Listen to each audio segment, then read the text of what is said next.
5 సంవత్సరాలు ఒక సైకో పరిపాలనలో ఏమి నష్టపోయామో చెప్పడానికి ఇక్కడికి వచ్చాను. ప్రజా చైతన్యం కోసం ఇక్కడికి వచ్చాను. నేను ఎక్కడికి పోయినా నా జీవితంలో ఎప్పుడూ చూడని స్పందన చూస్తున్నాను. ఇది రాష్ట్రానికి శుభ సూచకం. వైసీపీ వల్ల 5 ఏళ్లలో నష్టపోయిన ప్రజానీకంలో ఒక పక్క ఆవేదన కనపడుస్తా ఉంది, ఇంకో పక్క ఆగ్రహం కనపడుస్తా ఉంది. ఈ ఆగ్రహానికి వైసీపీ బుగ్గైపోవడం ఖాయం, మసైపోవడం ఖాయం అని మరొకసారి విజ్ఞప్తి చేస్తున్నా. అందుకే నీకు ధైర్యం చెప్పడానికి వచ్చాను. నేను అడుగుతున్నా, ఈరోజు మన పొలాలకు నీళ్లు వచ్చాయా తమ్ముళ్ళు అని అడుగుతున్నా. మన బిడ్డలకు ఉద్యోగాలు వచ్చాయా, చదువు వచ్చిందా అని అడుగుతున్నా. భవిష్యత్తు కనపడుస్తుందా అని అడుగుతున్నా మిమ్మల్ని అందరినీ. గ్రామీణ ప్రాంతాల్లో రోడ్లు బాగున్నాయా అని మిమ్మల్ని అడుగుతున్నా. అందుకే నేను వచ్చాను. మీలో ఒక భరోసా ఇవ్వాలని, ధైర్యం చెప్పాలని, మళ్లీ ఎన్డీఏ కూటమి మీకు అండగా ఉండి మీకు అన్ని సౌకర్యాలు కల్పిస్తామని చెప్పడానికే నేను ఇక్కడికి వచ్చాను. ఏ ప్రభుత్వం అయినా సరే మనకు నీళ్లు రావాలి. నీళ్లు నాగరికతకు చిహ్నం. నీళ్లుంటే అభివృద్ధి అవుతుంది, నీళ్లుంటే వ్యవసాయం జరుగుతుంది, నీళ్లుంటే పరిశ్రమలు వస్తాయి. కానీ ఈరోజు ఈ యొక్క అనంతపురం జిల్లాలో ఆ రోజు మనం తెచ్చిన నీళ్లు తప్ప ఎక్కడన్నా నీళ్లు వచ్చాయా తమ్ముళ్ళు అని మిమ్మల్ని అడుగుతున్నా. ఇంకొక విషయం నేను అడుగుతున్నా మిమ్మల్ని అందరినీ.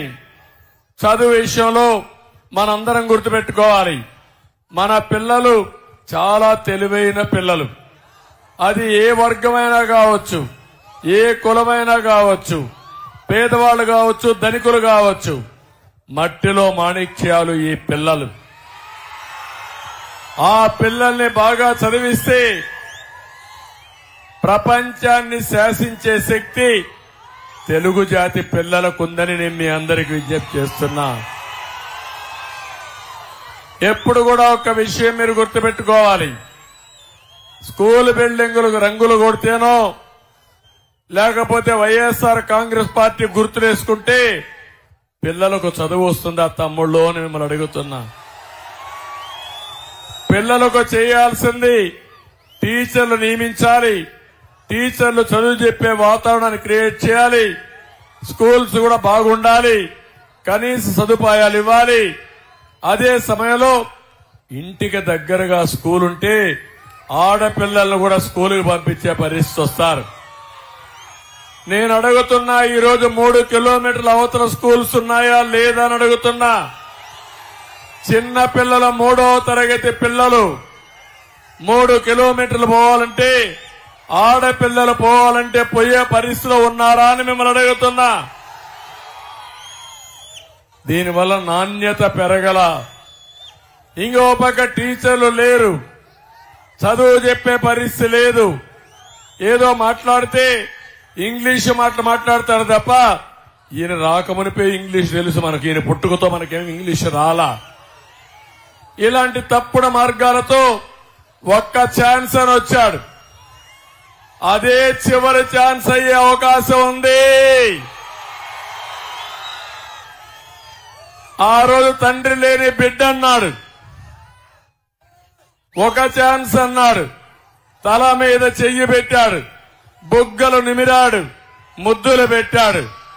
వచ్చిన తర్వాత పిడిగుద్దులు గుద్దులు. నేను అడుగుతున్నా, ఎవరైనా మీలో బాగుపడ్డారా తమ్ముళ్ళు అని అడుగుతున్నా. ఈ రాయలసీమ మాట్లాడితే రాయలసీమ గురించి మాట్లాడతాడు. నేను కూడా రాయలసీమ బిడ్డని, ఈ గడ్డ మీదనే పుట్టా.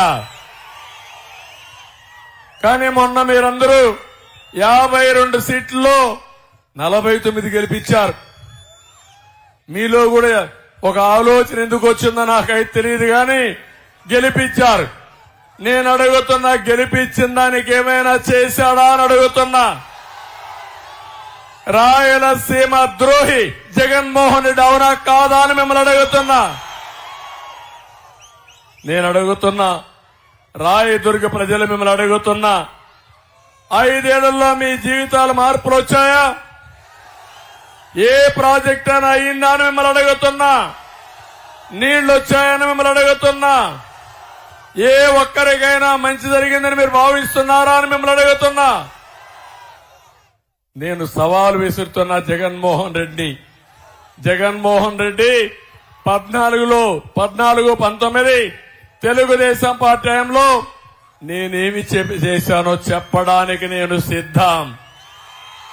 నువ్వేమి చేశావో చర్చించడానికి మీరు సిద్ధంగా ఉన్నారా అని కోరుతున్నా. సవాలు విసురుతున్నా. తమిళలో రాయలసీమలో ఒక్క ఇరిగేషన్ ప్రాజెక్టులకి నేను 12,000 కోట్లు ఖర్చు పెట్టా.